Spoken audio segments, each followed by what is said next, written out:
Hey guys, Tech Reviewer BRP with you guys right now, and today I have the review of the Kodak Playsport ZX3. So this is the older model. They have made a ZX5, but even though the ZX5 is out now, I have purchased this one instead of the ZX5. A couple reasons why is basically the battery life and the sound quality. Now, the battery life is shorter on this, but you are able to take your battery out, whereas on the ZX5 you're not able to do that, so that was a huge setback for me. The battery life was a bit longer on the ZX5. It goes to about 2.5 hours as opposed 1.5 hours on this, but you're able to take this one out, and I prefer that. And the audio is supposed to be better on the ZX5, but I find you can hear more background audio and fuzz on the ZX5 than you can on this one. But also, the ZX5 is better for a lot of things. It is shock and dust proof. It does have a better low light in 60 frames per second, and it lets you do effects in the on the actual camera itself. But other than that, I mostly prefer to use this one. Now, some of the specs of this camera is it's able to shoot WVGA 720p at 60 frames per second and 1080p. Now, if it's not at 60 frames per second, it will be at 30 frames per second. So right now, here if you can see it, I'm on 720p 30 frames per second. If I hit the side button, I'm able to scroll either up or down to choose which one I want. So if I go to 720p 30 frames per second, or I can even go to 5 megapixel high definition still photos, which it takes in 16:9.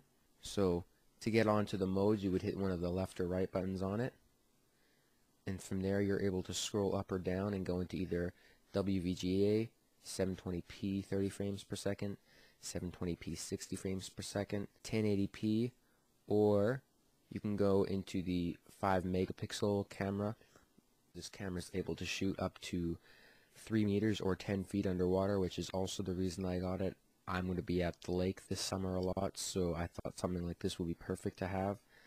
Some of the features it has for when you're in the lake would be it has an H2O mode, which basically it makes the, I'm not sure if it makes the audio better, but I know it changes the video color a little bit, so it's more suited for filming underwater. Other features would be it has the date, it lets you change NTSC PAL, it lets you change the screen lighting, the contrast for when you're outside, which I find really handy. It lets you change the sound, change the mic volume right here. It lets you go into H2O mode, which I was just telling you about. This is the firmware right here.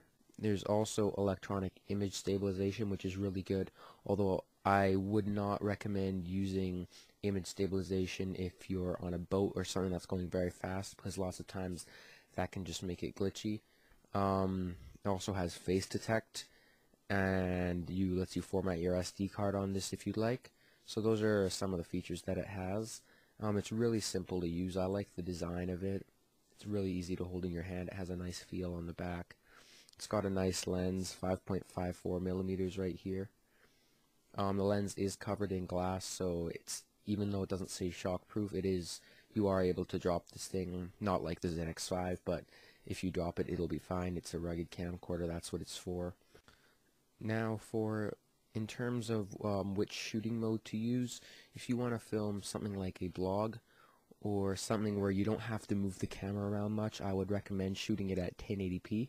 But as soon as you're filming something that's going to be going really fast, I would every single time choose HD 720p at 60 frames per second. It's the best because it shoots at twice as many frames per second, so it lets you capture lots of fast moving objects, and it lets you put it in slow motion much better if you'd like that.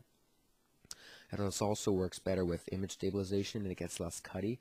But if you're going to keep it still and you want to film yourself, I would definitely say 1080p, unless it's a term of how much space you want to take up, then you can go back to 720p because it takes up a little bit less space, although 720p 60 frames per second and 1080p take up about the same amount of space on an SD card.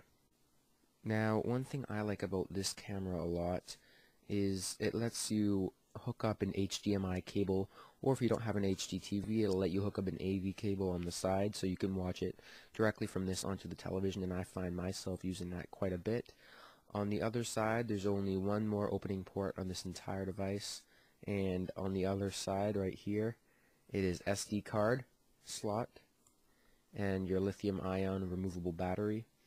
As in terms of SD cards, don't go any smaller than a 4 GB, which is what I have. And if you do buy one, make sure that it says 6 speed. Right here, you can see how it says 100 times speed, but above that it says class 6.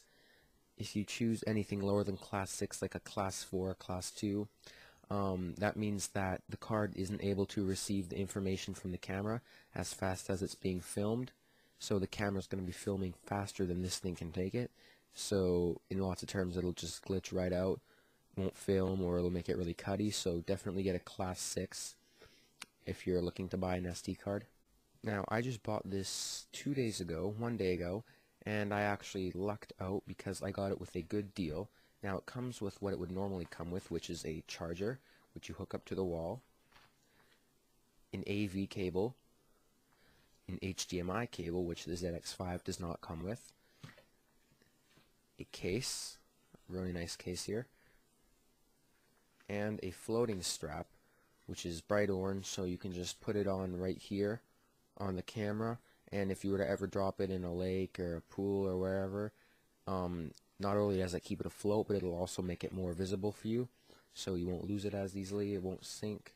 So definitely, if you're going to be going out on a lake or a pool, I would recommend getting one of these if it already doesn't come with one. They're very useful.